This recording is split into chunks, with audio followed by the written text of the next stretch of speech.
Hi, this is Mira. How can I help you? Leaving the office in Tower 4, it's already 8 p.m., and while setting up the boardroom, I found the AC isn't working, and we've got a meeting early tomorrow morning. I've got your record here. Tenant ID T4, 0412, Tower 4, 4th floor, right? Yes, that's correct. All right.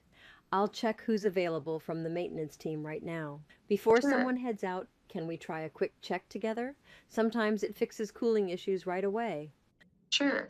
First, could you look at the thermostat and confirm it's set to cool mode? Did you get that part or want me to repeat it? Got it. It's on cool. Great. Next, please lower the temperature by about 2 degrees from the current setting. Let me know once that's done, or if you want me to walk you through it. Done. Lowered it by two Perfect. degrees.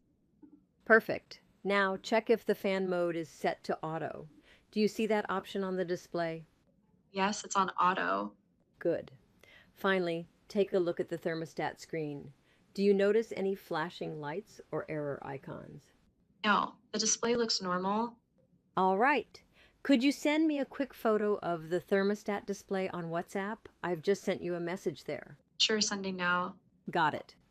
I've assigned Technician ID Tech 7531 to attend. You'll get a text shortly with their ETA. They'll inspect the boardroom unit tonight and make sure it's ready before your morning meeting. Sounds good.